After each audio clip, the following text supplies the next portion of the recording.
Hey. What up, what up? Happy Monday. Happy Monday it is. Today's date is, No idea. July something. is it? It's almost It's August. fucking hot outside. It's fucking hot as balls. Hey, Yes, before it we is. get started, though, we've had a lot of comments. We've had some great reviews on iTunes. Yeah. And a lot of people that have left a review and even more that are downloading it. So if you have not gone to iTunes, if you're still wondering if you have to watch live on Facebook or once you see it on Facebook, if you have to watch it there, I know it can be a little bit hard because you got to keep your phone or your laptop open, but we are available on iTunes. Yes. And it's been coming out great. We've got a great response from it. A couple questions that have come from that we're going to talk about today, but we obviously, I'm sure like anybody else, but especially with us growing and just getting some traction, man. It's great to have the support that we've had so far, and any review is on there, any honest review that you have, appreciate it. Subscribing, Super helpful. appreciate it. Yeah, and we are on YouTube as well. If you're watching this on Facebook, we are on YouTube. We're Right. building our channel over there, so If you want to see our pretty faces, give us a subscribe over there. And again, like the comments, I like how they stay there, and it's not necessarily like Facebook where it kind of is fleeting, you know. Yeah. So YouTube's good, but we had a post on Instagram this past week. About a couple posts, or a poll. Oh, okay. Yeah, asking for some feedback as far as what people like us to cover. And Dude, today's topic. I did a poll came on straight accident. from there. Yeah, I'm sorry. What was your Cut you poll? off. What was your poll? It was on accident. It was when I uploaded the video. I shared the video on Facebook, but I was like, I got fat thumbs. I got your thumbs. And I clicked like some other X on the side. So it created a poll. So the video uploaded. And then literally the poll was like 100 or X. It was like, Stupid. But it's so me. It's like, hey, look. Yeah. You like this shit or not? Don't give me the fucking middle of the road. Like, hey, if I'm at home and I'm like super That's true, bored, though. but I need an idea. Like, no, fuck that. Yeah, that's Listen, true. you like it or not? If you like it, I can fuck with you. And if you don't, man, I appreciate your honesty. Don't listen to it. Don't waste your time. I get it. But with that being said, we do read comments. A lot of questions kind of pop up from there. So a lot of our questions, we love to read out where they come from, and then just kind of dive through it. So super fun. So if you guys ever want us to talk about something, please send that in, through Facebook or again, YouTube or iTunes. And if you just need that long form where you can shut your phone off or shut your screen off and be in the gym. I know I listen to podcasts in the gym a lot. So, iTunes is a good spot for you. Yeah. And today's question came from somebody, and I think this is going to touch home with a lot of our listeners because we're all extremely self-motivated people. I mean, I imagine if you're listening to this podcast, you have something to do with business or entrepreneurship, or you're just a motivated person that wants to learn how to live better. And I know one thing that we struggle with a lot as self-motivated people is saying yes to too much and taking on too much. When you're a self-motivated person, and I know a lot of times you have a hard time saying no to things, so we're diving into that today. I like it. And just full disclosure, I think you can, for me, it takes a long time before you got to say no to something. Like if you think, oh, I'm overworked or I'm tapped out, I think maybe it just comes down to being resourceful. I think it comes down to time blocking. Like I think, just full disclosure as we start talking about this, like, in my opinion, just mine, maybe others, but just mine, being overworked, being too busy, needing to say no to business or whatever it may be, should be the last thing that happens. Yeah. Because if your systems are in play, right, if you're being resourceful and you're delegating things, to who should be doing it, even if you're just a one-man band, like you don't have to make your own flyers. Kinko can make your flyers. Right. Just an example. Yeah. But if you have that decentralized command and there's delegation that's going on and you're not doing everything and what you do have to do or the meetings you do have to be at, you're time blocking and you're utilizing every single tool that you have to prepare for that. Already. Then, once you get too busy, but then at that point, I bet you know how to scale. I bet you know how to bring more people on the team before you have to say no. So just, hold on a minute, because I know you're about to go all smoking weed, fucking chilling on me here in a minute, and you're going to give everybody an out. Nope. So before mommy gives you an out, daddy wants to talk to you. Finish your thought. Come here, daddy. It's not where I was going, though. I know you're not, but it's Monday and we're drinking whiskey. I'm talking shit. Right? We're best friends, Eli. I said that. Oh, shit. We are. Okay, I'm gonna put that. That's gonna be like your new text notification, like best friend. Yeah. But okay, all jokes aside, just have some man, just give yourself some thought here prior to getting to that, is just making sure that you're really maximizing every single tool that you have before you start kicking business. Because right now we're talking business. We're going to be talking about saying no to business or saying no to certain things to make sure that you're still prioritizing your time and that you're productive and that the quality of work that you still do is good. One of that's going to dive into goals. If your goal is to grow, well, then you're going to have to be resourceful and have some resources to take care of the growth that's coming so you can scale it. Secondly, even if you're just a one-man band, time blocking and other tools that we can use to make sure we're working as efficiently as possible before we blame it on being overworked, I think is important. Long-winded, a lot of shit talking right now, but just please have some of that context as we dive in today, because you and I both know a lot of people fall back on I'm overworked versus no, you're just not organized. Right. And also let's take into consideration not just business, but saying no to social events and friends and family. No, you didn't. And let's add that onto it. No, you did not. Let's add that onto it. So, dude, the new Avengers came out. What are you doing right now? Right, dude. Right. And you got I want to go. Zed playing at Red Rocks all the goddamn time. I got to be there. Yeah, and that's 3 days that you're out for that one night. Or we heard one before too, right? Oh, 4th of July weekend. Oh God, yeah. That turns into a whole week. Listen to me. Marines, we're very simple. I'm not going to say I'm the smartest dude. It's the 4th of July. I'm assuming that's a day. Not the 4ths of Julys. And listen, okay, you're going to miss some shit. Yeah. Depending on your goals and what you want to gain as far as business. But it's temporary if you build it the right way. And you know. So let's kind of dive into that. Yeah. I know you want to say these things differently than me. Dealing with guilt. Dude, honestly, that's what's good about having us here is like, at our core, we're very, very similar. Yeah. But, I think it is kind of good. Your core is way better than mine. No, your shit's, you're ripped and I'm fucking fat right now. You got a great core. You're fucking hard as shit. I felt that. I am not. I felt that. Don't you say that. Don't go there today. It's Monday. We're having some whiskey. One of those days. But just to kind of cover this, so if you guys are listening and you want to hear more, here's kind of like what we're going to be covering today as far as subcategories that are diving into this overall bigger topic here. It's just respecting your product. Don't reply. Not that you were. We're going to get to all these. Appreciate that.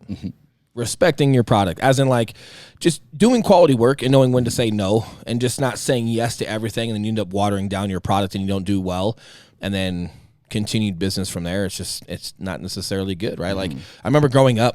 Now I'm commenting more. Now I'm elaborating. But remember Mongoose BMX the bikes, yeah, baller, the best. The second they sold the Toys R Us and tried to mass produce garbage, Walmart, yeah, cheap pegs, yep, right. And then if you got caught with a Mongoose, you're the Walmart kid, yeah, right. So dude, I know that, man. One example: dealing with guilt. So if you are saying no to work, to like as in you just can't take any more on, you want to make sure it's quality, or family time, fun time, friend time, whatever it is there any guilt that comes with that? If so, why? How to deal with that? Again, taking too much on, right? So what does that even mean? I think we can kind of dive into that. We already have a little bit. Self-respect overall. I know we talked about respecting your product, but then self-respect is a little different. We're going to talk about that. Again, saying no. I guess I already wrote that. and then we're assuming you're self-motivated. But I think I think we should talk about a little bit of self-motivation or being self-motivated. I love starting with like basics, man, and just giving at least our interpretation of who a self-motivated person looks like. And maybe you feel like you're self-motivated, but you don't have as much direction, so you're not doing much. But you're like, man, I'm motivated, but like, I'm not doing shit. So, Eli, maybe dive in a little bit into that as well once you cover that topic, and just let's give some context to being a self-motivated person. That way, as we cover the rest of these, we have some direction. Yeah, sure. So that makes sense. So when we talk about being a self-motivated person, let's talk in the context of either employees or entrepreneurship or whatever. But at the core of it, you're self-motivated. So what that means to me is that you like to get things done for people. You like to help connect people to a solution. And a lot of you guys, you're employees out there, but you're just kind of that guy or that girl for people, to where when they need something, they know who to come to. You're resourceful. You're kind of go-getter. And maybe a go-getter is kind of a better word for that than maybe self-motivated. But with that comes a certain expectation, I think, from people that you are just going to do things. You're easy to work with. You're easy to get along with. Well, where does that come you from, say right? yes to a lot of things. Where does that come from the individual? So for me, right, to be as broad as possible, for me, like someone who is self-motivated is very resourceful, which means they can pull from YouTube, they can pull from friends, or like they can pull from other resources and like be able to connect the dots with just things. motivate themselves. Right, Nobody's right. screaming at them and yelling at them or having to drag their ass, to the gym. Like they're able to get up and get out of bed upon their own accord to get it done. Whether they need to say nice things to themselves in the mirror and, throw their fucking hands in the air and listen to kind music, whatever it is, meditate, whatever it may be. Self-motivated for me is just people that are extremely resourceful, as in if you need to listen to Tony Robbins, if you need to listen to YouTube, whatever it is. But once your day starts, you show up prepared. You're not showing up dragging ass, waiting for someone else to then motivate you / borderline convince you to then do something with your day. Right. You're able to, again, either just something internally motivates you or maybe there's some days where you're dragging a little bit, but you can pull from a resource that requires not anyone else's time. Yep. So, for example, like YouTube. Hey, I want to listen to Tony Robbins. Cool, he's already filmed it. Like, you're not waking him up. He's not missing a meeting to motivate you directly. You're listening online. You're listening to a podcast. You're listening to this, whatever it may be. But again, you're not having to pull from any other resources in real time to then have someone else convince you to attack your day. It's very individual. Yep. And then with that, but can you be so self-motivated, I guess, to a fault? Is that where where you want to go with this today? Yeah, because then, and that's, again, I have dealt with that for years and years and years, man, because part of it was because I was on a quest. You're looking for something, but you're not really sure what it is, so you're trying to do a lot of things. Yeah. You're kind of intentionally trying to do a lot of things to put yourself in a lot of different scenarios. But then pros and cons. Pros, you get a lot of experience doing a lot of different things. Cons, you gain the bad habit of just saying yes to everything, which in the start, I don't think is a bad thing. Like, I think some people do need to say yes to more in the beginning. But to what? Whatever and I'm only challenging you to try to, because a lot of this is ideological. And I want to try to challenge that the best that I can to make it as practical as possible. Because what we're not doing today is fucking rah-rahing you so you can listen to this tomorrow morning, get your ass up. And it's the opposite. Yeah. Very practical, as in just very matter of fact, like for examples, right? So, hey, early on, I think you should say yes to a lot of things. Yep. So let's use real estate for an example. So, we're in real estate. You happen to meet somebody and they're looking for an investment property. You've never bought or searched for or know much about investments, but someone says, hey, I'm looking for an investment property. Is that something you can do? Yes. Being a self-motivated person, the answer is yes. Here's why that's okay. With that example specifically. That investor is probably pretty vetted, and they understand the process. So if you bring them a bullshit deal, they're going to go, hey, man, appreciate it, but the numbers don't work for me. Here's why. So you're not costing anybody anything. They're able to protect themselves. Right. If you've never sold a house before and someone says, hey, we're selling our $900,000 house, or our 1.5 in Cherry Hills Village. Hey, you sell houses, right? Yeah, cool. We'd like for you to sell our house. Great. Yep, but with conditions. And this is where being resourceful still has to come into play. And this is where in business and respecting your product, you fuck that deal up, you're not getting any resources from that ever. And again, you're playing with people's money. You're playing with people's property. This is a big deal. These are the most expensive purchases and sales of their life. So to a condition, right? Like if I was super brand new and someone said, of course I want to take the deal and I'm already right. And some people are counting their money, or maybe I'm like counting my money before I get it. Right. But I think what you should do is be resourceful and make sure that someone can come in and supervise. And maybe you're going to pay them 25% of that, but you've got to do it. And then, or maybe they're going to pay you 25%. Yeah, but I still think going about it, you'll give them a discount. But at the end of the day, if you don't know what you're doing, you don't know what you're doing. Right. So that's like going to a discount dentist. I'm brand new and I never went to school, but hey, dude, I'll do it for $100. Well, fuck, man. Well, no, thanks. I'm saying if you source it out to somebody that does know what they're doing, and you're like, fuck, man, you take 75% of the deal. I'm going to learn through this. Oh, I got you. Yeah. Right. But again, that's where it's being resourceful, and just you have to have enough of that self-awareness, and you have to respect people around you enough to just again, if we're speaking to that example specifically in real estate, yeah, man. Like, so we have to be careful with saying yes to everything. And then what is saying yes to too much? And then making sure that you're still putting your clients first or putting your brand first, and making sure that respect and integrity is there before anything else, right? So let's pretend that you've got a successful business, or you're starting to gain some success in the industry that you're in, right? You've been saying yes to a lot of things. You've gotten to a place to where business is running. I got an idea. And hold on. And I don't want to hold on. What's your idea? I'm just trying to stay practical. What's your idea? I know I'm cutting you off now. What's your idea? You cut me off. No, what? Lately. Usually I cut you off. Oh, no, motherfucker. No.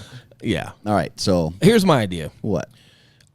Because if we're imagining if you're like, hey, okay, hypothetically, you've got a business and it's successful and you're growing and you're taking on more. I think some of those guys have a grasp on what their direction is, and they know what's too much, what's not. So how about we just go a little bit further back? Hold on. Let's still talk. Let's still talk to that, but let's go chronological. Okay. Let's start from brand new. Okay. To like intermediate, and then to where we're at now, because we can't speak past where we're at. So, for example, use yourself as when you first started becoming a personal trainer, okay? And you're brand new, and then hypothetically, everybody wants to train with you, or every gym wants you to be at their gym, or something like that. But I think brand new, the time is so precious when you're, like, I know when you're a big deal and you can get sued, you got a lot of money to lose, I get it. There's risks when you're huge. But when you're brand new, and it's very make it or break it, and we're saying yes to as much as we possibly can to just get something fucking going to see what sticks so we can work in that direction. How, as a trainer, right, or if you can speak to that if you want to, or something else, but I think brand new before we get to immediate is still a little bit important, especially because, man, maybe somebody that's immediate right now might realize they fucked something up when they're brand new. So I want to make sure that we just start chronologically from the beginning. Yep. So Adam and Eve. So let's hear it. So being brand new, what I think you do have on your side, Will's making faces at me. What I do think you have on your side is time. You have more time than anything when you're brand new at something, right? I don't know. Subjective. So what? I'm not trying to say. No, that's true. I'm not arguing you today. I know it sounds like it. And here's the deal. I'm trying to play everyone else today. I'm not trying. Yes. But I'm trying to put myself in the listener's position right now of trying to challenge everything you say to just make it as practical as possible. So when you say, like, well, time. Well, you have time. Kind of. But what if you quit your full-time job to be a realtor and you got 90 days to make a fucking buck, or you're fucking done? I don't know. But you've got time. You're not doing your other job. You're a realtor. You don't have any clients. You got time. Touche. We got to say yes to some shit. Sustained. You know, we got to say yes. Sustained. Well, and you know, we can use a photographer. You can use a website designer. You know, if you don't have any clients when you're just starting out, you're gonna have time. Okay. I see what you're saying. That's the point to where you're gonna just have to get some reps in and, you know, find out what you don't know. Really, a lot of times you just don't know what you don't know, right? And here's what's interesting too. Like, even prior to that, what are you selling or what are you building? Like, if you're in sales or marketing or a product, or I'm a realtor. Okay, what are you selling? It's not a house. Don't get me fucking started. Do you want me to answer this? I know the answer. If you're in real estate, stop selling houses. If you're in pretty much any service-based industry, stop selling your product. Yes, you're not selling a product. Right, but then you got to think, like, what are they selling though?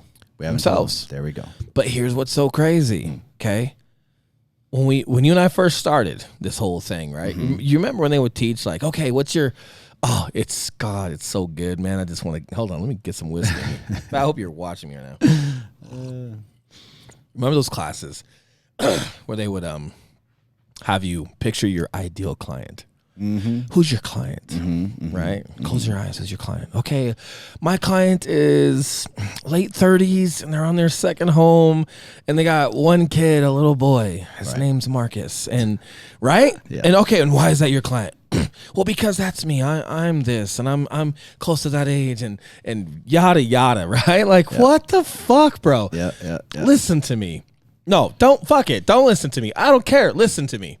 Listen to me. Okay? Fuck it. I don't think people have a choice. I have a hard time, like, if you would have told, Eminem spoke about this, the rapper, right?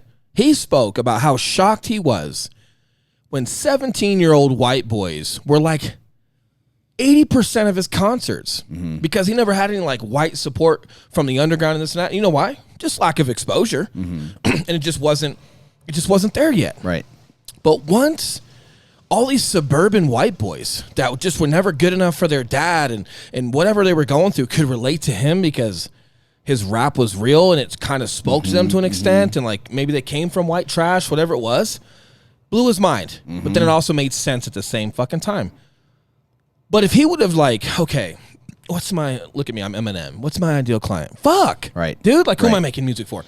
Well, and that's saying That's hard. saying no. So that's him. Had he said no in the beginning and no, that's not my clientele. And what no, I'm getting at is when we're talking about like who your client is, or like what am I saying? Yep. Look at your friends and your family and your sphere and like just what's around you in the first place. Okay.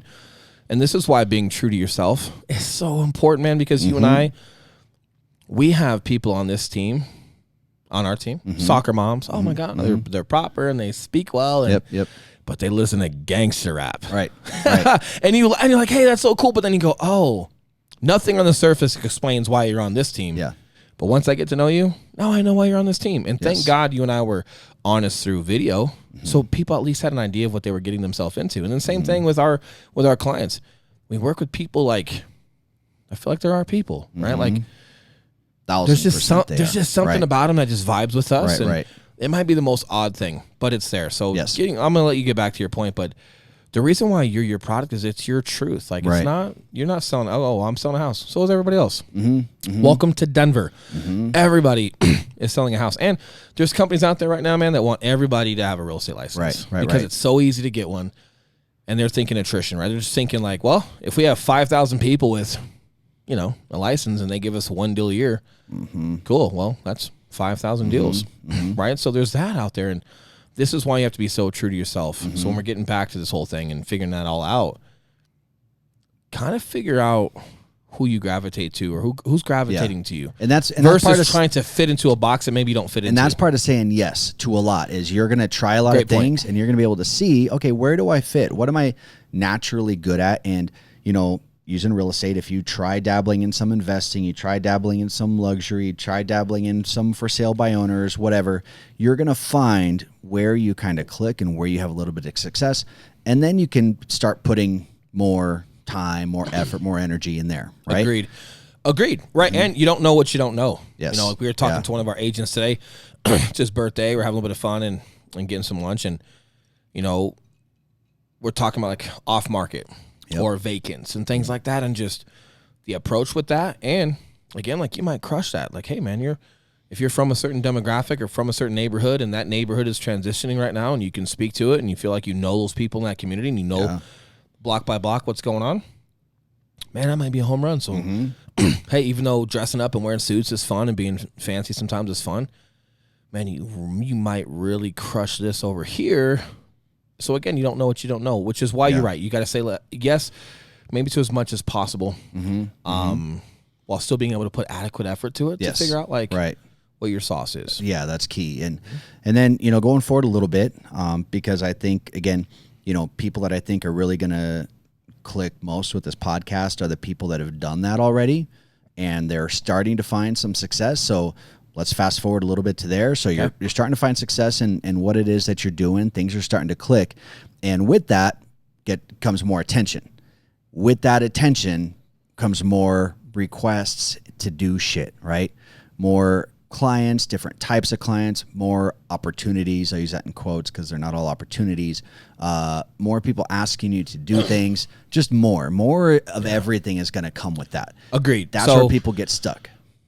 Agreed. No, agreed. And I think you've got two options, and I wrote these down here. And this is all it's going to kind of dive into your why.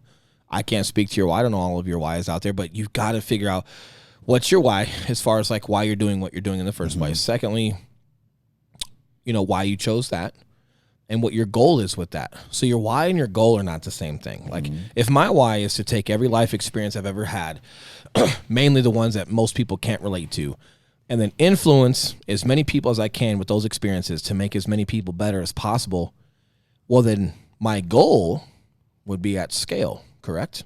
Okay.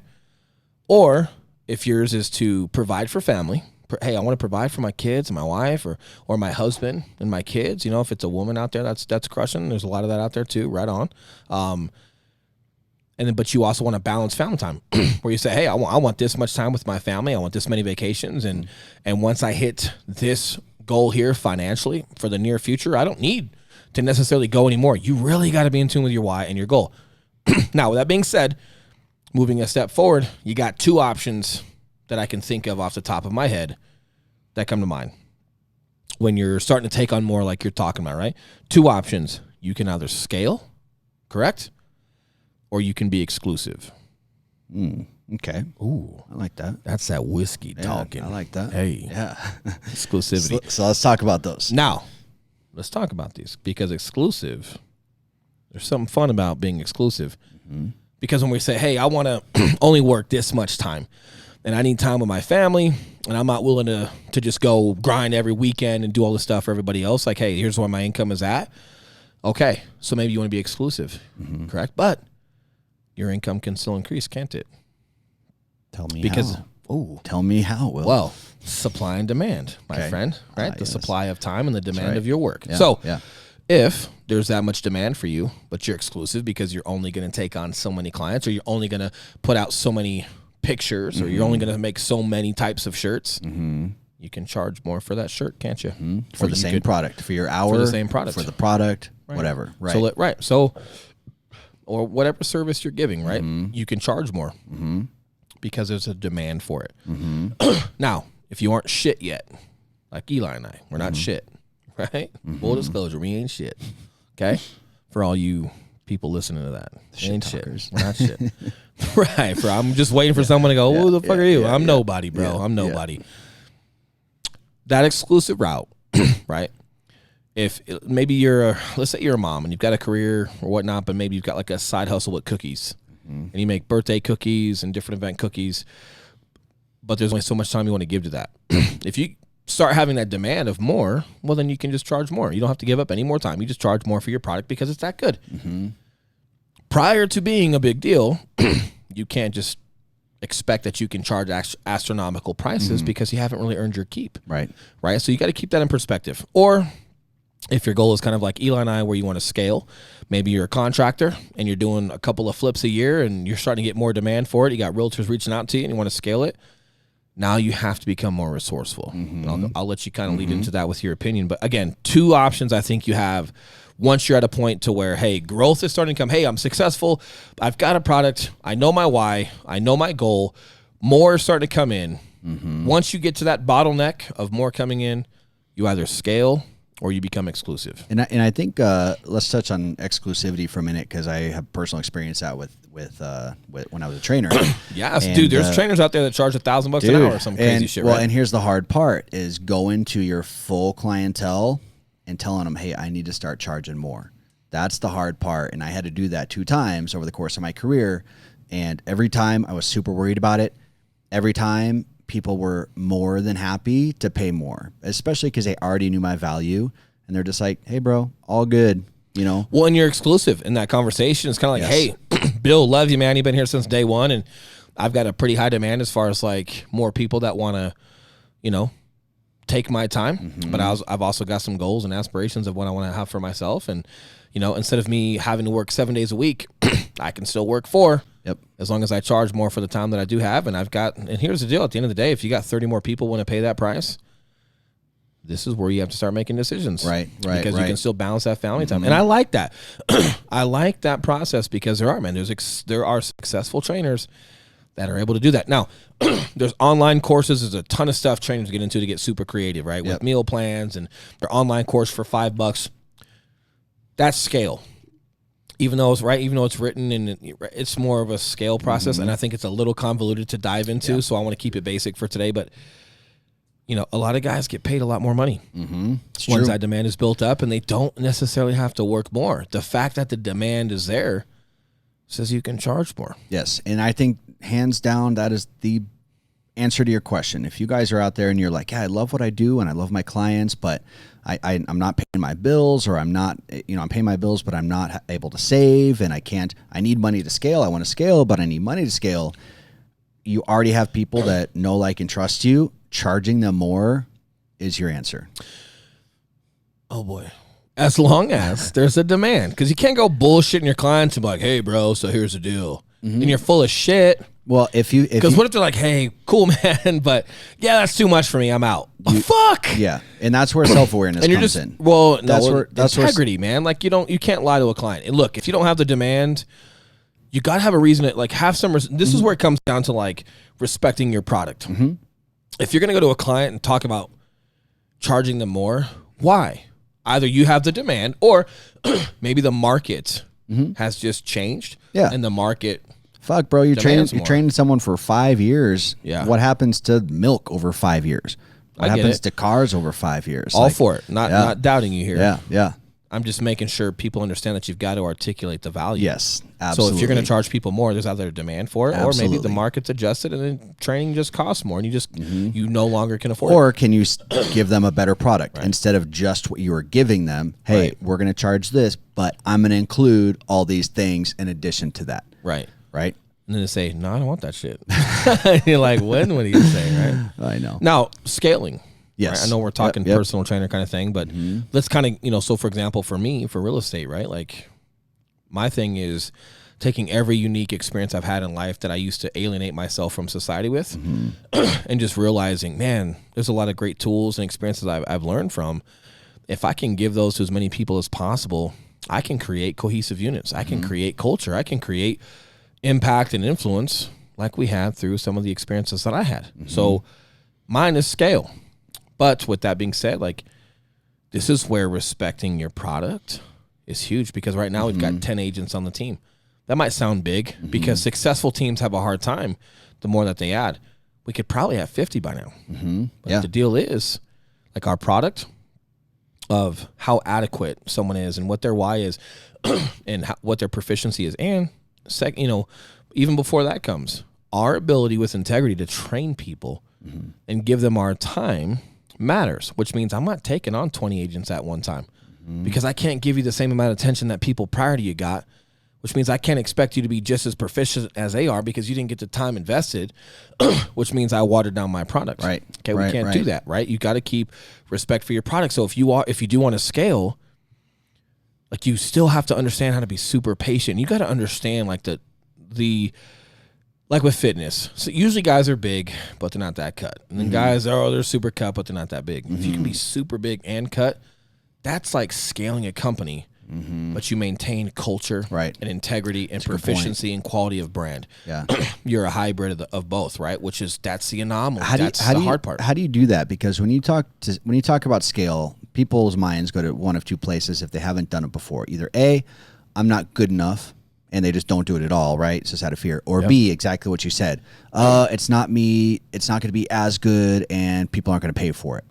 Yeah. Well, man, that's a tough question, because if that's just where your mind's made up, it's hard for me to answer that for you. Versus just being resourceful and just like you and I are not opposites, but we have different qualities within one another to make sure that, it's a well-rounded team. But then it's also like a decentralized command. Like, I can do things and you can do things independently from each other to make sure that we cover our bases.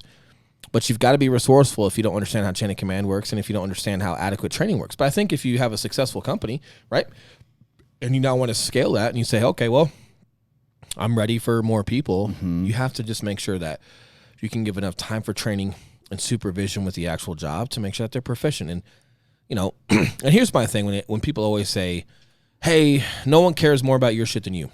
True. And hey, nobody's going to be as good as you. So if you, maybe that's where you were going with it. I'm not sure. I'm speculating. But, oh, hey, nobody's going to be as good as you. So, if you can get somebody to 80%, cool. Right. Kinda. Kinda. But here's the thing, man. Like, we've got some women on the team, right? They're better at stuff than me. Yeah. Some of these women that have raised children and gone through some life experiences that are extremely valuable, there's some qualities they have I don't.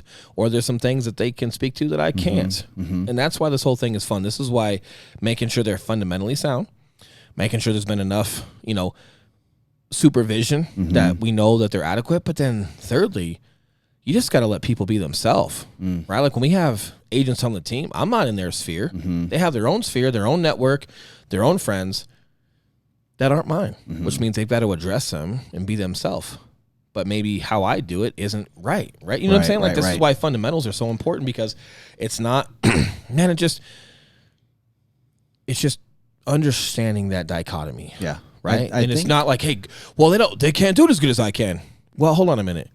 Is it that, or is it that they do it differently? Yes. Because again, man, there's just some people on our team where they might be able to nurture or be able to speak or relate to certain people that I just would never have the rapport with. They would just, if their client was in my sphere, they wouldn't pick me. Yeah. I'm just not for them. So I struggle when people talk about that. So if you're worried about scaling and you're like, well, I can't duplicate myself. Obviously, this is a little open-ended because it depends on your business, right? If you're like e-commerce and you're just bidding on shit from Amazon and selling it for more, right, it's probably not very emotionally invested with clients and buying houses. And, they're just not as good as the back-end logistics and running a fucking computer and finding shit as you are. Okay, I get it. I can't speak to that. Yeah. So, but if we're in any type of like marketing or sales or relationships that requires your involvement with other human beings, it's okay that they're not you. Yeah. Understand when we start putting this label of, well, if they can do 80% of like how I do stuff, we're going to be good to go. No, if they're fundamentally sound, right, and if they're consistent and if they've got work ethic and they're proficient, that's what matters, because a lot of what they do could be different or can be better than you. So I think when you're scaling, again, it's going to come down to perspective on what you're scaling and then just understanding just people being themselves, and you might learn from that. It actually make you better. I think, and we won't get too into scaling, because I think that's a whole different podcast on its own. But I think when it comes to scaling, what's going to help clear up a lot of those concerns initially is making sure that you've got really good documented systems as far as how you run your business and how you run your company. Like, that's one thing that I think helps us is starting off. We've got systems for everything. It's all documented so that, when people come on, they know what they're supposed to be doing, and that's going to take a lot of the training off your shoulders. And you may be documenting all this shit and then find out like, oh God, like, is this even what I really want? I'm so glad you document. Yeah. Because I don't. I'm kidding. No, but here's the other thing. Supervision is key.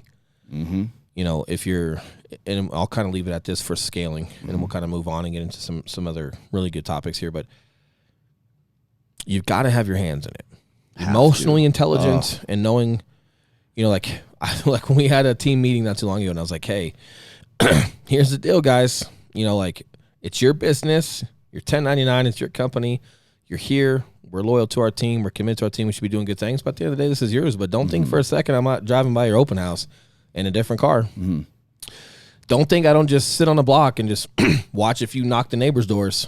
Don't think for a second I don't sit. You don't put out your signs or half of them.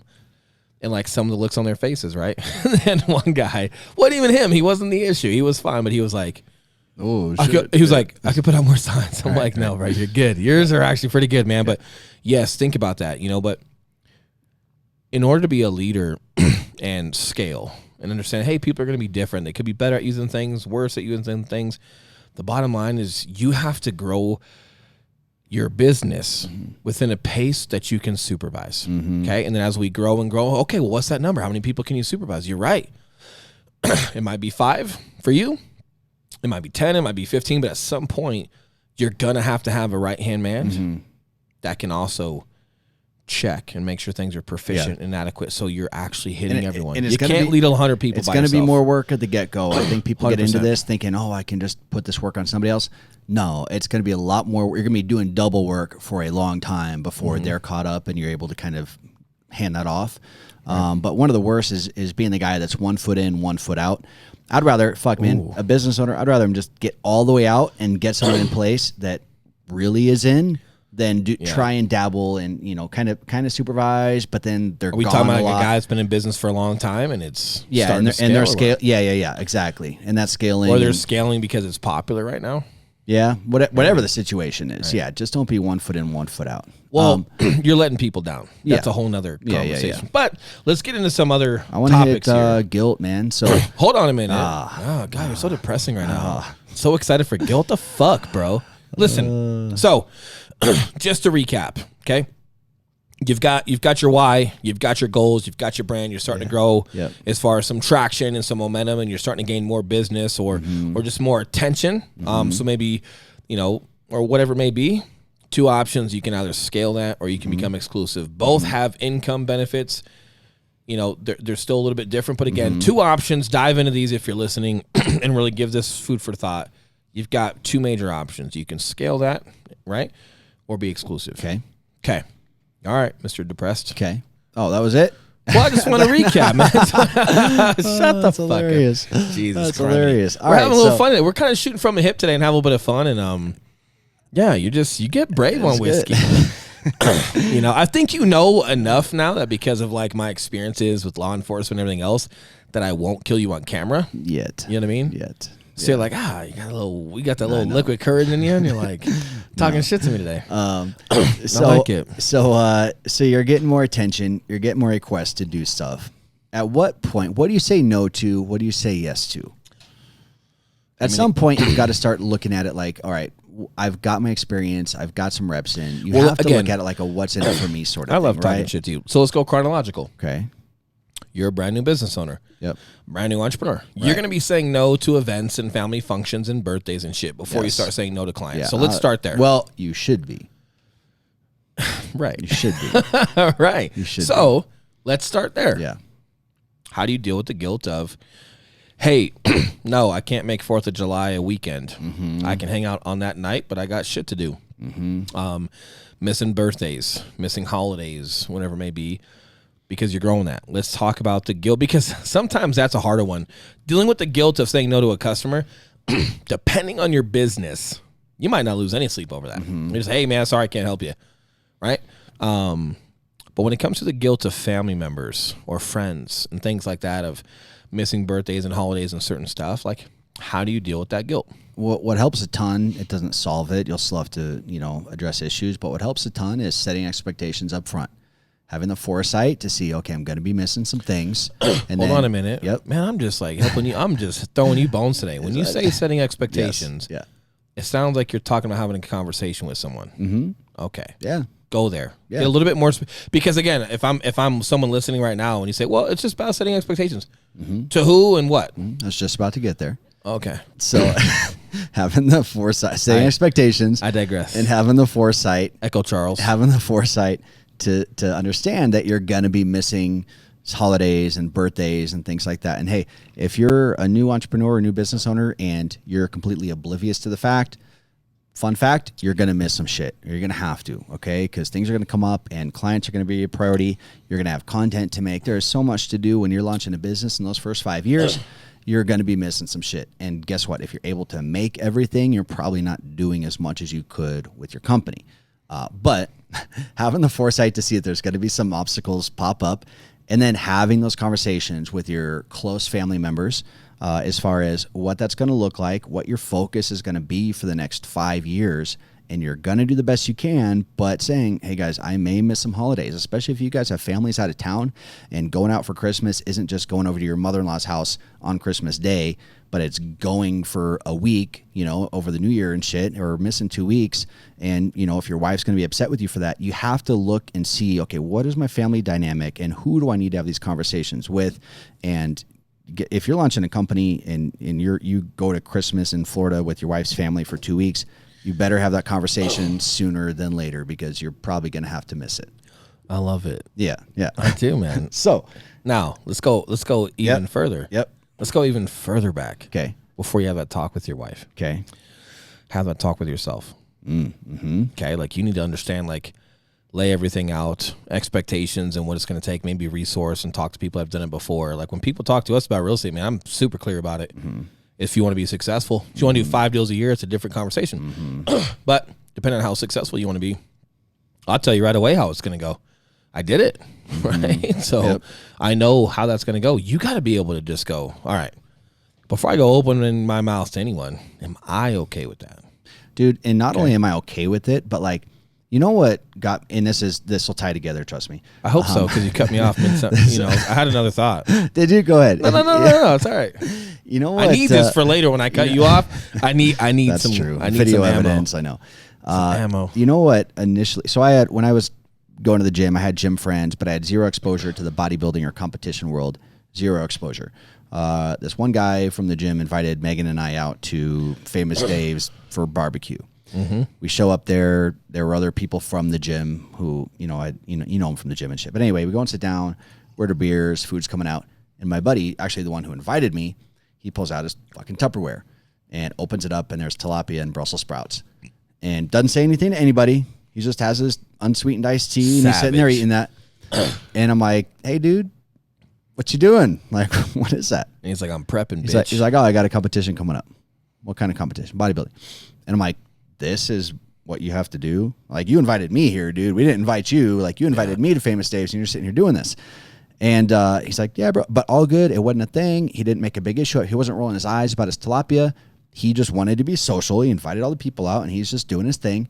And that sort of like commitment to doing what it takes, I was like, man, that's fucking awesome. And literally in that car, I was like, Megan, we should do a competition. That shit's cool.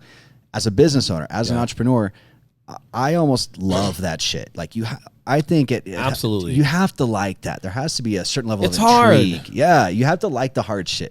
I love the hard shit because no one wants to do it. And again, man, we talk about this like in the Marine Corps, dude. We talk about embracing the suck, and I think that's a universal. I don't want to say that that's Marine Corps. I'm sure we invented it because we're badass, right? But I'm kidding. That's just like that universal term that comes with camaraderie and guys that are just going through hell and back together, man. Like, hey, you just enjoy the brace of suck, but you tend to have a ton of pride that I'm willing to do what most people aren't, which is why I'm going to be where you're not. And it becomes a positive thing, man. It's real easy to go to a real dark, depressing place when all you're thinking, dude, I know people that compete, you know them too, and they're fucking miserable, dude, and they're on the stairs and they're crying. I've seen this girl literally on the treadmill just crying. She had her hoodie on.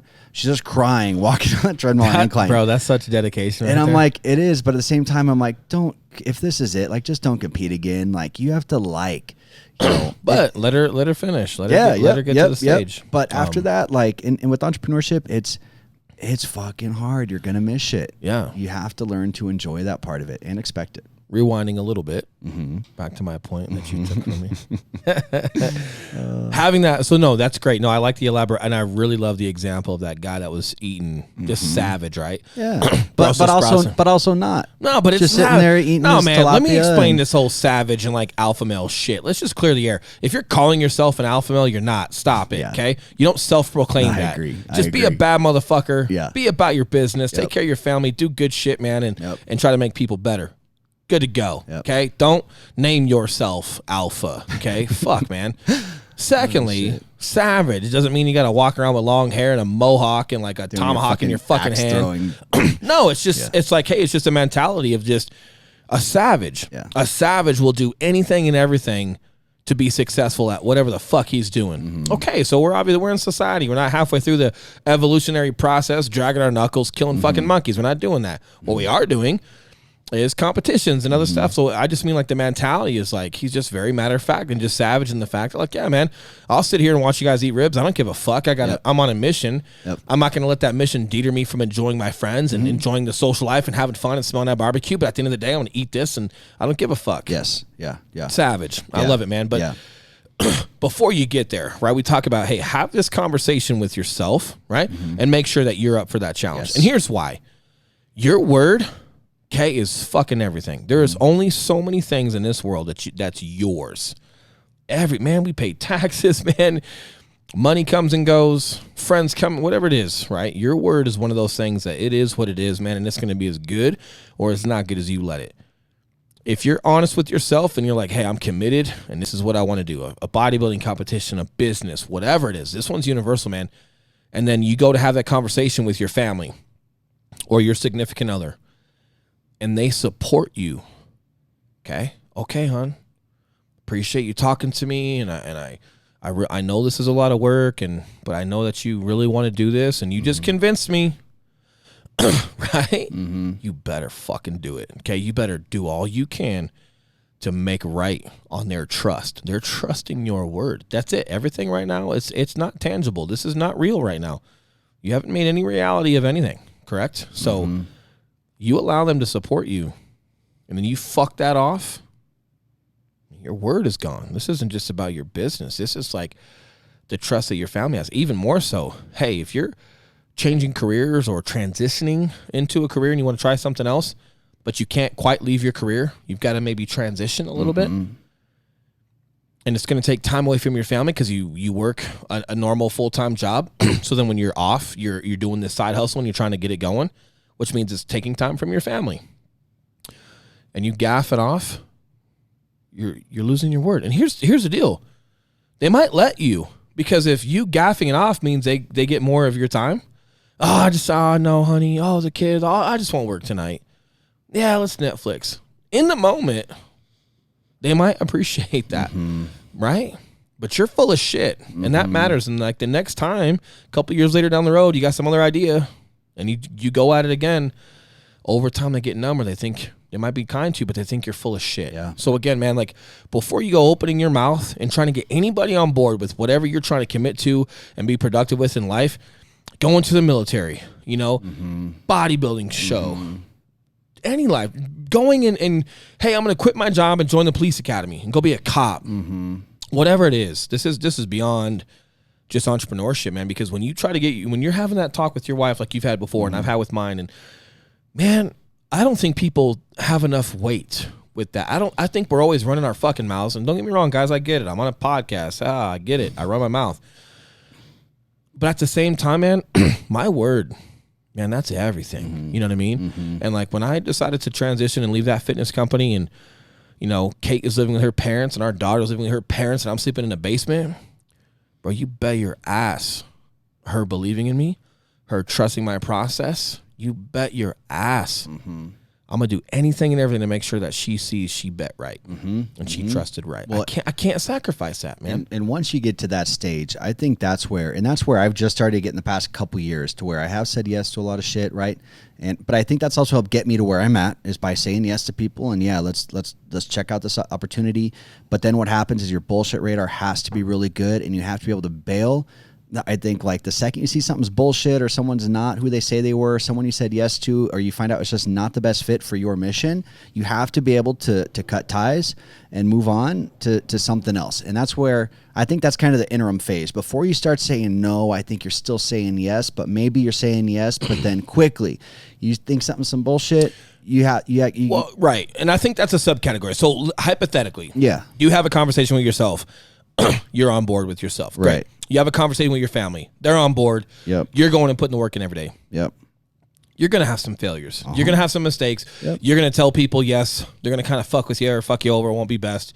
You might not see it as soon as you can, or as soon as you want to, because you just knew what you're doing. However, whatever you're failing at with that partner or that deal, it's a subcategory to your greater business. Like for again, real estate.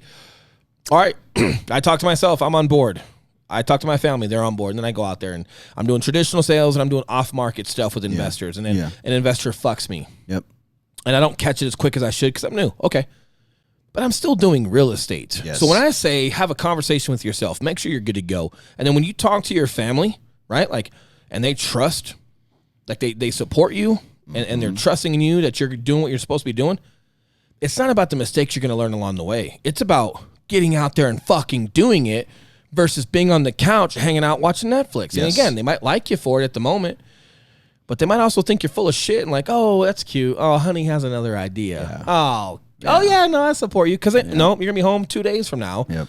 Not doing it. Look, man, if you get their support and man, that should mean something to you. Yeah. That's what I'm getting at. So that's more of like beyond entrepreneurship, like you want to go to the military, you want to be a cop, you want to, whatever life transition you're going through because you feel that you need it, conversation with yourself first, conversation with your family about what that entails and the sacrifice that's needed, and then they support you, good to go. Like now, check. Yep. It's time to fucking, it's time to rock and roll, dude. Yeah. I remember when I left baseball, and different story, I don't even know if I like saying that on air. I had a best friend die, and on his first deployment, I left baseball, and I decided to join the military and went to the Marine Corps. Probably not a story for on air. I don't know if I'm there yet, but maybe one day. But that being said, point of the story here is I decided I'm going. Right? I was leaving a lot of opportunity with sports behind, a lot behind. And I was joining during a time of war. Okay, this was 2004. And not only was I doing that, I was joining the Marine Corps. Mm-hmm. And not only was I joining the Marine Corps, I was joining the goddamn infantry. Right? And I just, I had some anger. I had something to prove. I was upset with my friend that passed away. Mm-hmm. And I don't even know if I've ever spoken to my father. Mm-hmm. Or maybe I just kept that in. Mm-hmm. I've kind of spoken to you a little bit, but I was upset. But I had also never challenged myself, with, I was always good at baseball. I worked hard at it because coaches made us, and I was good at it, and it was always good, but I wasn't a good swimmer. I'd never shot a rifle till boot camp. So for some reason, man, I wanted to transition, and maybe my friend passing away sparked it, and I always looked up to the Marine Corps. My dad was in the Marine Corps, during Vietnam, and we've got a long history of military, and just hearing old stories from them, you respect it, and I just felt like, man, maybe it's time for a change. Maybe I need to go challenge myself and be proud of what I'm doing. And I remember my buddy, man, he was just so proud he was joining the Marine Corps, just so proud. And then when he was gone, maybe I was like, man, I want to be proud like that. Yeah. And maybe deep inside I was afraid of it because, it wasn't a secret you got to swim. It wasn't a secret you got to swim in boot camp. Yeah. God damn. Yeah. Right. And it wasn't a secret you learn how to be proficient in weapons, and it wasn't a secret we were in war, and I wanted to challenge myself. And so, I start talking to recruiters and all that, man. And I'm going through it with my dad, and my dad's pretty savvy. He during his time in the Marine Corps, so he kind of knew the gamut. He's like, well, just talk to me. Because I kept asking him stories. And he's like, are you joining? Because he's like, you came home, and now you keep asking me Marine Corps stuff. What's the deal here? Right. Kind of calling the elephant in the room. What's the deal here, man? I go, yeah, I'm thinking so. I think I need to change. Okay, well, go everywhere but the Marine Corps. That's what he told me. And I go. And he was a Marine, right? Yeah. Oh, hell yeah, he was. And tells me to go everywhere but. And I go, okay, well, why? He's like, well, just go see what's out there. Yeah. Just explore. And my dad never pushed the Marine Corps on me, man. He's like, hey, just explore, And my dad never pushed the Marine Corps on me. Not because, he loves me, but he didn't not push it on me because he loves me so much. He did not push it on me because he's protecting the Marine Corps. What do you mean? Let me explain. Yeah. Go see everything. Okay. Go see what the Air Force has to offer. Okay. Go see their benefits. Go see the Navy and all this stuff, And I'm talking to him about the Marine. I'm like, well, you not for it, or you don't think I got it in me? He goes, you go to the Marine Corps to be a Marine. That's it. Okay. You're not going for college. And at the time, I didn't really know what military was. I knew there was a Coast Guard and the Army and all this different shit, and there's a lot of marketing on TV. It was a time of war, man. There's a lot of marketing. Yeah. There was no draft, right? It wasn't like World War II, or Vietnam. Both. I don't know if there's a draft for World War II. I think so. Probably. I'm misspeaking. Yeah. It's not my place. There's got to be, yeah. I'm misspeaking, so if someone can correct me. Appreciate that. I know there's a draft for Vietnam. However, there wasn't a draft during, the Iraq War and stuff like that, but there's a lot of marketing because you want guys in the military, and so they're promoting college and all this different shit on Nickelback's doing commercials and shit. Yeah, so I didn't necessarily know any different, but when I'm talking to my dad, I'm like, yeah, well, maybe I could, because I left and went to go play baseball super early and hadn't finished my degree.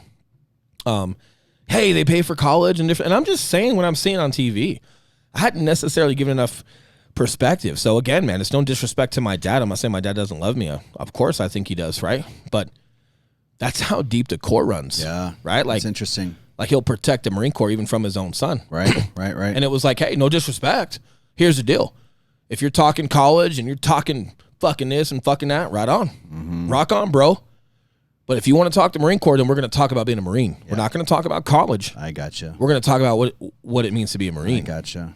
Oh. Right. Once I heard that, check. Mm-hmm. That's where I'm going. Yeah. I knew it, man. I knew it. Like, he says, you go to the Marine Corps to be a Marine. Yeah. And I'm like, ooh, fucking gets me going, dude. Yeah. Okay. But I still look around, whatever. I do, because I just do it because he asked me to. Mm-hmm. Hey, just to make sure, just do it. I do it. Sure.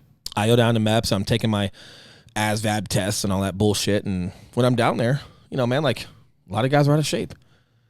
No disrespect to Navy, Army. I'm not saying everybody in those branches are out of shape. Not at all. I'm saying from my experience when I went down, every guy downtown that I had encountered was out of shape, and they looked like office clerks. Mm-hmm. They didn't look like And this was my first encounter with current real-time military. Not a World War II story from my grandpa being a badass, Bronze Stars, Silver Stars. Grandpa was a badass.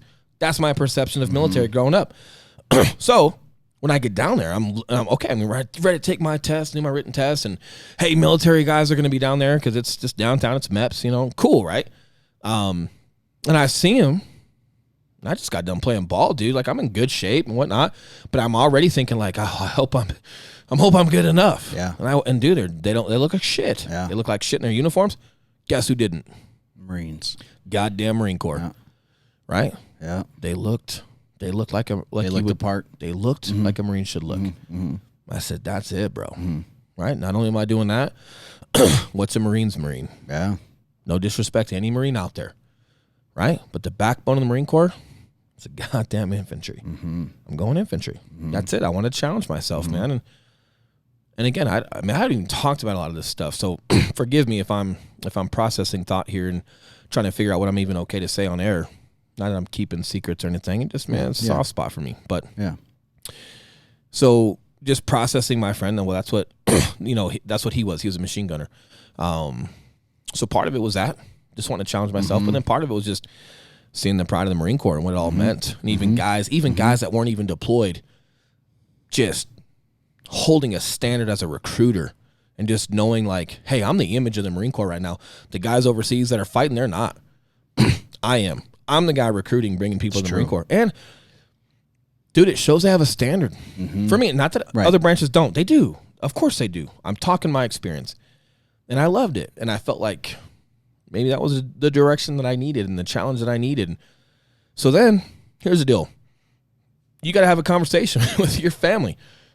It's not a secret. And you had a girlfriend at the time, and she was, pursuing her stuff. And mom, dad, and dude, it wasn't a secret that the war was going on. By 04, early 05, this is the middle of it. Yeah. Yeah, not quite the middle, but pretty, because it ended up going for a long time. Yeah. But, it was definitely, people knew in America what was going on, and they knew what we were doing. So let's get back to, hold on a minute. Let's get back to this whole your word thing. Yes. And having a conversation with your family. Yep. You got to have a conversation with yourself, like, this is what I'm doing. And I knew it, man. And then you got to talk to your family. And I had to tell my dad, I'm going infantry, dude. Like, this is how it's going to go. Every single one of my family supported it. Girlfriend supported it. Girlfriend, people lose girlfriends. I get it. But the person that was in my life, I respected, and it ended up being a significant piece to my life for a significant amount of time. And I respected her. So it mattered, right? Family, mom, dad. And my dad's image of the Marine Corps mattered. The fact that he didn't even want to talk to me about going to the Marine Corps until I kind of got there, and he's like, look, man, you're going to go there to be a Marine. If you keep talking college and all this other stuff, I'm cool with it. Because my dad is a double major, smart as shit, right? Got his master's, electronics. He's smart as hell. But he also understood, like, when he would join the Marine Corps, it was to be a Marine. It wasn't to go to college. So he's like, hey, you can go to college, do your thing, but then just don't go here. And again, I don't think it's because he loved me so much. I think it was his love for the Corps, and he was protecting the Corps. You don't recruit like that. And, I want my son to be like me, be a Marine. He also knows the time of war. If I'm going for the wrong reason, you end up dead, right? Because you're hating life. But so long story long here, getting back to, and forgive me for being long story long. Good, I'm processing some of this as we go. But I hope it's relatable to people, man. And I don't know if I've spoken to a lot of this about you before, but I hope it's relatable to you guys that are listening. But so long story long, having the conversation with myself. Yep, I was on board, and having that conversation with my family, and man, they all supported me, okay, during that time of war and all that stuff. And then I just remember my dad. So you go downtown, you swear in, you stay at a hotel downtown overnight. The next morning you get on the bus, you go to DIA, you go to the airport. And I remember the next, so I stay, I do my thing, I swear in, my family's there, cool. Girlfriend's there, cool, right? And then I stay a night downtown in a hotel. Not because they love you, that you got to get on a fucking bus the next day. Yeah. Got a room to myself. Cool, no big deal, and all right, process thoughts, I'm all good. And the next morning, my parents meet me down at the same spot before the bus picks me up. My dad said one thing to me: do it right. That's it. Everyone supported me, even though it was that harsh of a time. He just said, Do it right. Mm-hmm. I don't mean to get choked up here. That matters. Yeah, bro. Like that. It matters, Yeah. right? So, not to cry on air here, but that's the one. Like that's my word. Mm-hmm. You know, and just how I'm raised and the pedigree that I come from, and no matter what award you get or what story they tell about you, none of that stuff matters. What matters is that you can tell the people that supported you, I did it right. Yep. Like just one phrase has stuck with me, right? Do it right. And I just think like when people are wanting to be an entrepreneur or wanting to dive into something, it's like people just get so stuck on fads or what they think is popular, what they think they might like, man. And their families support them and their friends support them, but then like you're full of shit and you're not willing to put that work in, and then you end up dragging people back and forth, and then you take your anger out on them or whatever it may be because you think, oh, you were going to support me and now you're not. And like, no, man, you're just full of shit. And I think your fucking word matters. And I think just the integrity with yourself to just know, man, I did it right. Mm-hmm. And, you know, and I can tell my dad, hey, man, I did that right. Mm-hmm. I was a good one. Mm-hmm. You know, like I think every Marine wants that. Doesn't matter how many awards you get or don't get or whatever, you know, and deploy, don't deploy. I think every Marine just wants to go, hey, man, I did it right. I was a good one. Whatever I was a good one. Whatever the Marine Corps asked for me to deploy, not to deploy, whatever you had to do as a Marine, you had a role, and your role mattered, and you did whatever the Marine Corps expected you to do, and you were a good one. And I take pride in saying that. Mm-hmm. I take pride in being a father now, being able to show, like my kids, do example, you know, hey, you're going to sacrifice some time with dad. You're going to sacrifice different things, but I'm good to my word, and I'm a good one. And just like I was a good Marine, and I did all I could for everybody I was around and for my brothers, I'm a good father. And whatever I can do for you, I'm going to do it. I'm going to take care of my family and be a good one. And I think that bleeds through. Because then when Kate's living with her parents and our daughter's with her, humbling, right? And I'm sleeping in a fucking closet or overgrown pantry. We've heard that story. You know, my word meant something. And they supported me. They were betting on me. I don't lose, bro. Like that, like I do a lot of things wrong. I make mistakes. We meet an investor, they're not a good one. Cool. Then you know, you can't control that. But man, there's one thing I get right. That's my word. And that's my effort and my loyalty and my commitment to making sure that I do what the fuck I say I'm gonna do. And maybe this is off track right now. No, not at all. But I think before you start worrying about scaling your business, before you start worrying about being exclusive and fancy because you've got a great demand for your product, especially if you're getting out there and you want to do this, I think this conversation with yourself and then having the fucking balls, having the audacity to talk to your family about them sacrificing time with you and sacrificing maybe some money or downgrading, whatever it has to do, having just understanding the weight behind that conversation that you're going to have with your family. You better cowboy the fuck up. You better get that done. You know what I mean? Dude. Or if you don't, like if I didn't stay in real estate, it better lead to something. Yes. It better lead to, I meet someone and network, and it's just fruit of your labor, right? It's just something leads to something that leads to something, right? Like it better lead to something, man, because time, it's not guaranteed, right? Like time is so precious, and someone's loyalty and trust and support, man, we don't respect that enough in this world.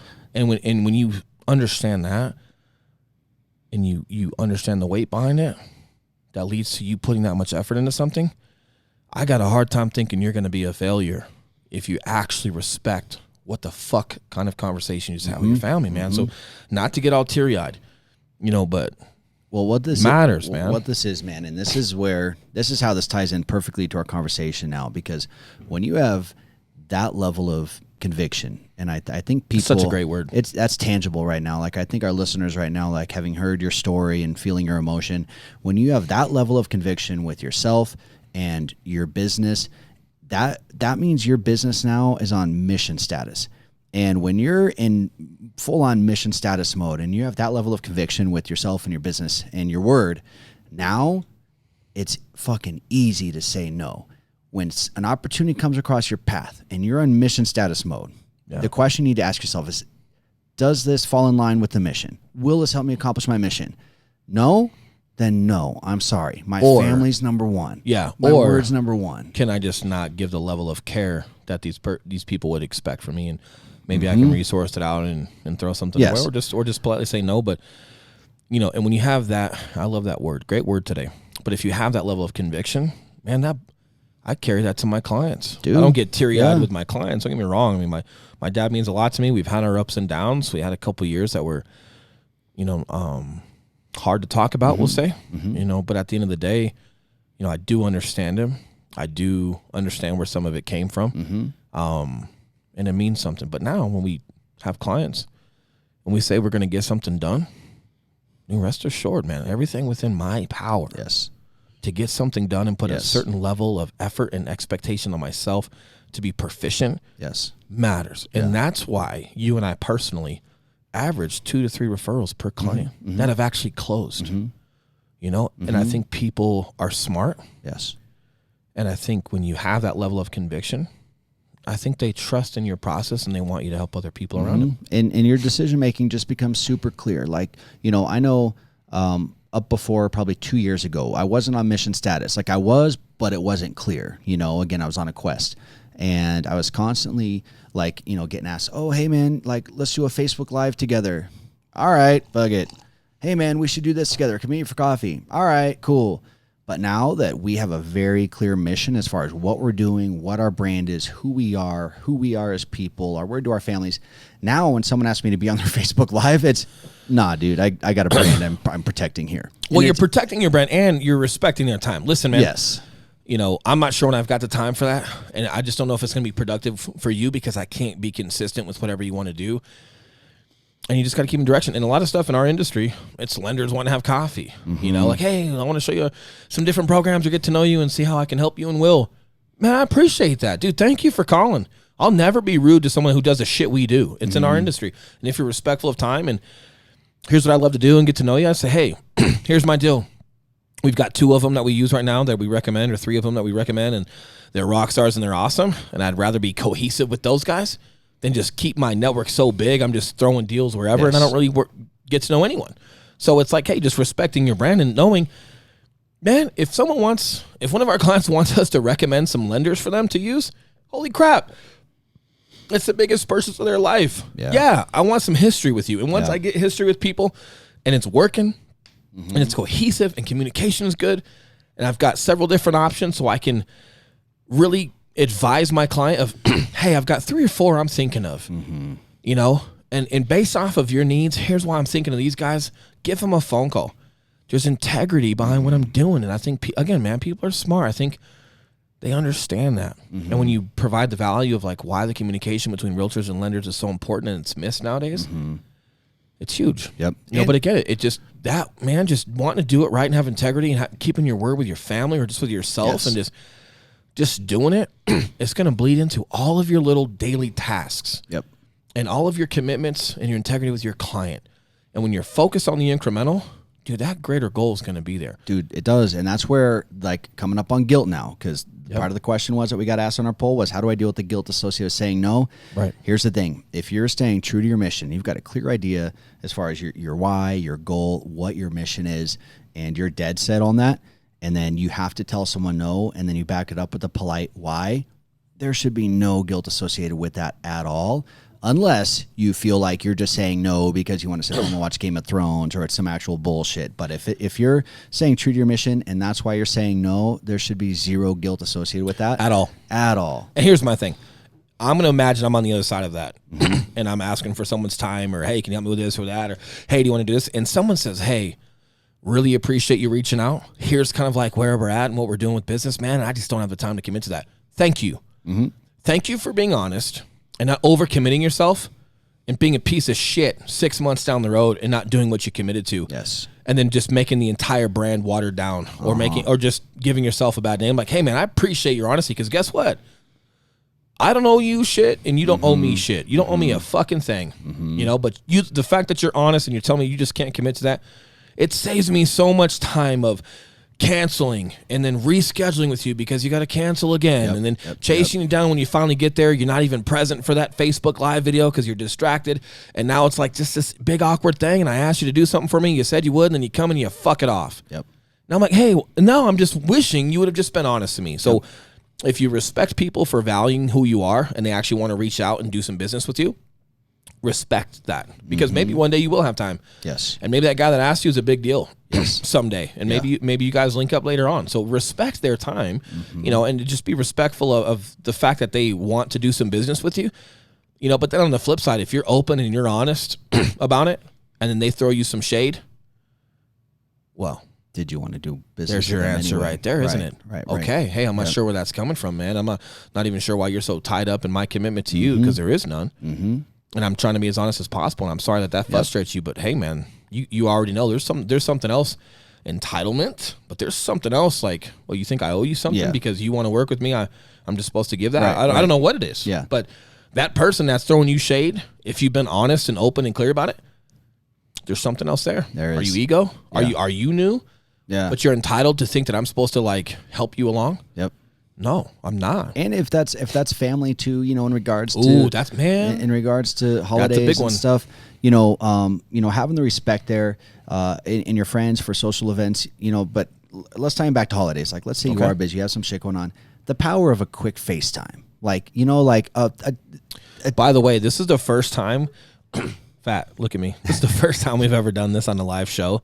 You're just gonna have to like talk about me behind my back, or continue your talk. I gotta pee so bad. So I'm gonna run, and I'm gonna pee just like on Joe Rogan. So you can talk about me behind my back while people are listening. I'm gonna be super. That's quick. Awesome. I promise it's number one. Don't trip. I love it. All right, that gives me permission to do that in the future. But God damn it, you could talk to me. There we go. So Fat, this has been an issue with Fat. And we've talked about it a few times, and he's open about it, so I think we can talk about it. Am I? Yeah, I think you are. You know, he's a chronic yes person, not a yes man, right? But hey, Fat, can you do this? Yeah, bro. Hey, can you do this? Yeah, bro. What he's really saying is, I think, yeah, I can figure it out, and I'm good with that, you know. But is it going to take more time and energy that maybe we do or don't have right now? We were just having that talk last week about just speaking up and saying, hey, like, I've never done that before, man. Like, either let's find someone else to do this, or yeah, I can do it. It's just going to take some time to learn. So Fat, how do you, what is your reason for like saying yes? And then how do you deal with, or how are you trying to get better about saying no to things? Well, it depends. Like, so you guys ask me to do something, I say yes. And I'm like, fuck, I don't know how to do this, but I like to be challenged, and I want to try to live up to your guys' expectations. But other things, I say yes, but then eventually I start to learn that I can't handle the workload.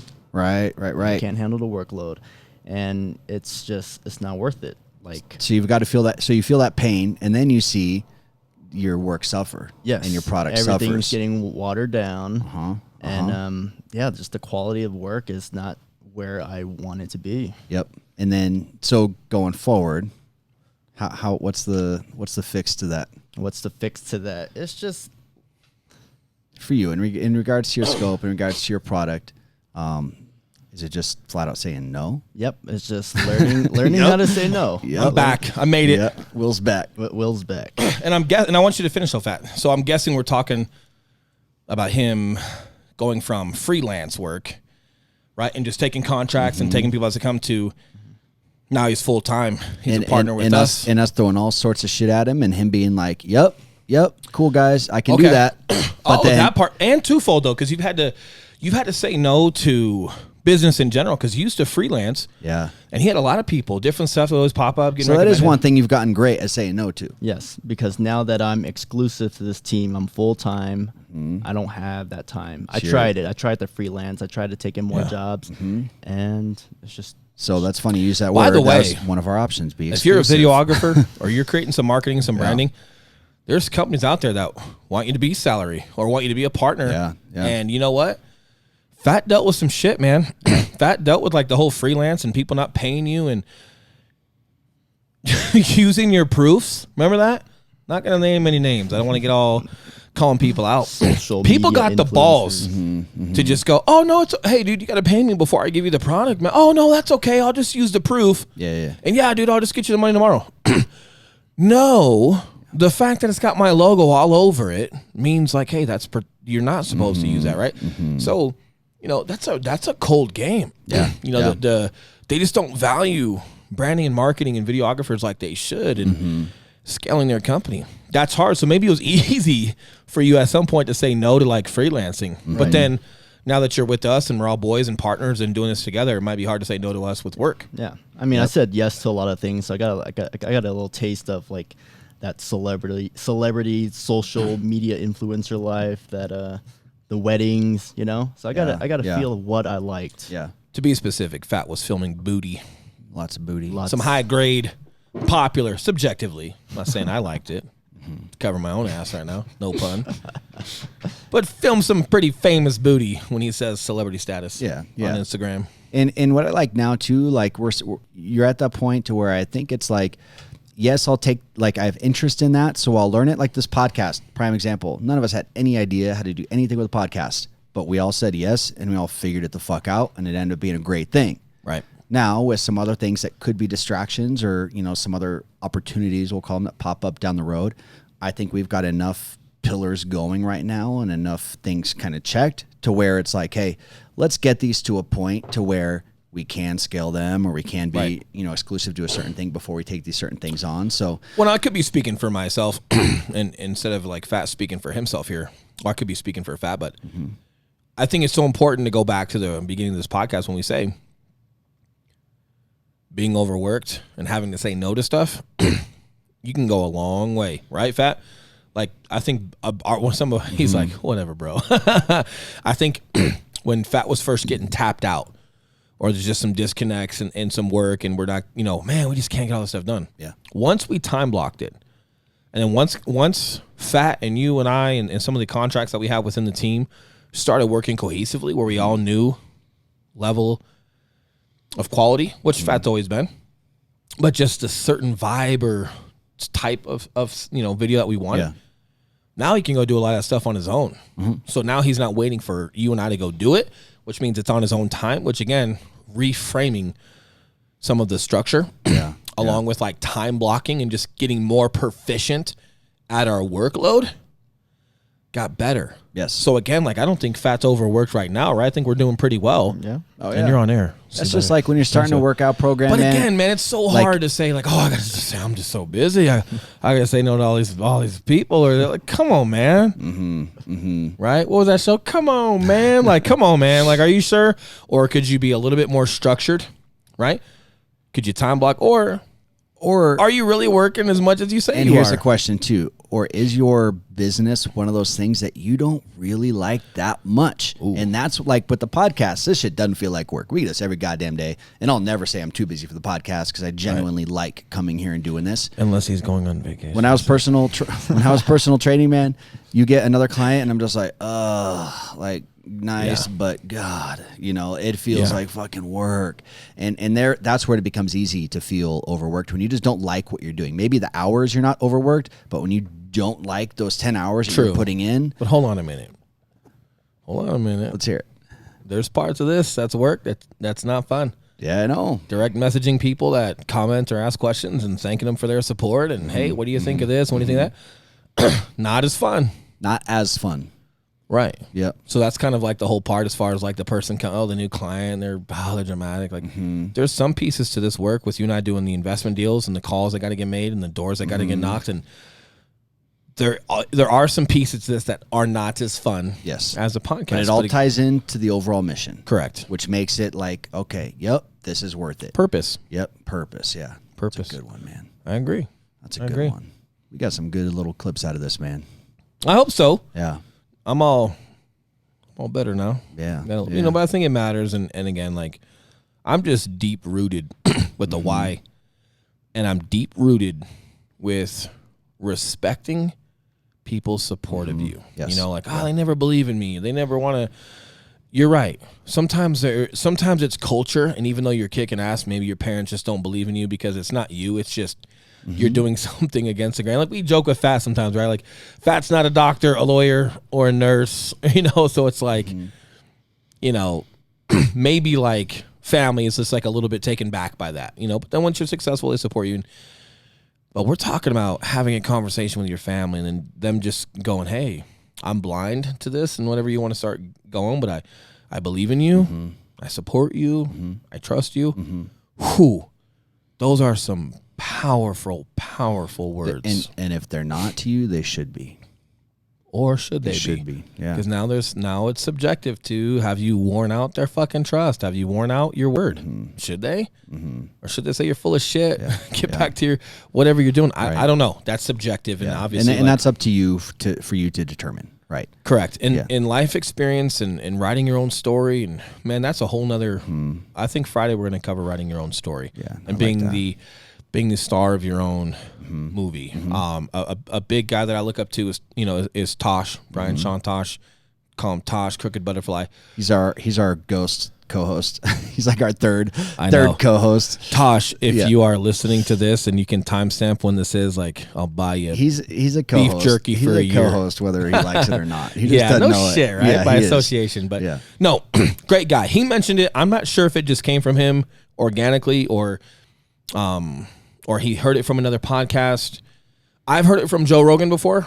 Be the star of your own movie, and hey, this isn't who you are, it's where you're at. Start over. And I'm not saying that's where he got it. Sometimes people just concoct the same idea, ironically, and it's a good analogy. Like, hey, be the star of your own movie, or write your own story. Yeah, I think a lot of us kind of come to that because we can relate to movies. We can relate to how, emotionally, how would it feel to be the star of a movie, or emotionally, how would it feel to be the star of a book? So I'm not going to speak for Tosh and say that he heard Joe Rogan talk. It might have came from him. Wouldn't surprise me. Smart guy. Super on point with just a lot of his thoughts and how deep he goes with it. So don't want to speak to that. But we have heard it from a couple different places. And I do want to say that I feel like I've heard that enough over the past year that it's a common theme right now of being the star of your own movie, writing your own story. But a lot of people still don't do it. We're going to leave it at that because I think that's going to be a great Friday podcast. Yeah. It's a teaser, but do me a favor if you're still listening. One, I appreciate if you are. But again, like for me, take your experiences and just capitalize as much as you can on them and put weight. For me, my first big moment with that was deciding to join the Marine Corps and be a part of the infantry during a time of war, leaving a significant career behind. And just understanding that loved ones are supporting me and they trust me that I am really doing. And look, man, you can die doing that. Okay, it's a time of war, and you're a Marine, and it's infantry. So, I don't want to over romanticize all of this, but the fact of the matter is, friends and family are worried about your safety and whether you're going to survive. Yeah. Bottom line. So when you're telling them that that's what you want to do and they're supporting you, you better be in tune with yourself, and you better know, man, that's what I want to go do. That's what I want to be, live or die. Have conviction in yourself. Have conviction with yourself. And then once they support you, please understand the weight behind support and trust that they're giving you. And if you've never had an experience like I've had that allows you to resonate and reflect back on, that's okay too. Because I didn't have one prior to that. But now I got it. And I use it with every single thing that I do in life, down to daily actions and how committed I am to being better for everyone else around me that believes in me and trusts me. And that's from family, friends, you guys on this podcast that we do business every day with, clients. It bleeds through everything I do because I have that perspective. Dude, and just from a civilian standpoint, a lot of you guys may have a hard time relating with real, true life and death. But, just being around Will and being able to like feel his emotion from that and understand the level of conviction that you should have gets me thinking. And then when I'm thinking, I'm like, God, this is fucking life. Like, this is life or death. I got my wife at home, my son at home, he's my legacy. Like you look at all the people, 10 agents on our team that are relying on us. These are people's lives. People's not that they're going to die or something, but people's livelihood is at stake. It matters. Livelihood, you're right. Yeah.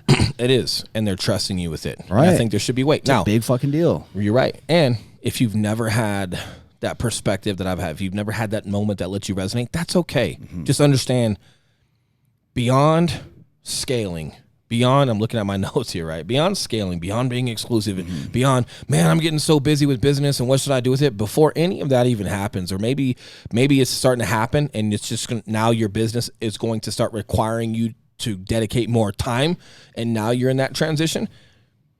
This can be your moment where you really have a good wake-up call from a podcast that says, listen, trust and support and faith in someone is a big damn deal. And if you understand what it takes for people to give that to you, then that's going to give you like your motivation and your purpose and your whys into like, what are you doing every day and getting through tough times. And I guarantee you, if you carry any amount of weight with that, and prior to that you've been honest with yourself about what you want to go dive into, I got a really hard time thinking you're going to fail. I really do, man, because there's just so much just strength and weight, persistence and weight behind that. Man, my wife or my family and my family trusts me to go out and do everything that I can. There's not a bad phone call I can have that touches that. There's not a bad client I can have that touches. It just won't, man. And saying no, again, is easy. Saying no is easy. If you're about to go on a mission, you guys got a mission, right? You're heading out and you guys are doing your thing, getting all your gear ready, and you're about ready to go out. And someone asks you, hey, dude, can you come and do this little mission real quick? No problem, right? Right. No. Right. No. Right. You're not. No, we're on a fucking mission. And just staying focused. Yes. No, 100%. Yes. Good analogy, 100%. And, a little bit of a heavy-hearted Monday. Hopefully you guys stuck with me a little bit with some of this. I think it's super important, and I think a lot of us maybe need that sometimes. And maybe some of you already have that support from your family. You already have the faith and the trust and the love and just everything that you need to get going. But maybe you've been so busy focused on getting going, you haven't resonated with what they gave you. And if you back up and you resonate a little bit with what they gave you, you don't got to find that motivation, man. It's already there. You just got to have some perspective on that. And I think that's going to give you some direction and some truth and just conviction, like you say, man, to everything that you're doing every day. And for me, man, I kind of want to leave it at that. I like it. I like it. I like it as well. We'll see you guys Friday. Writing your own story. Have a good week, guys. Happy Monday. Thank you. Out.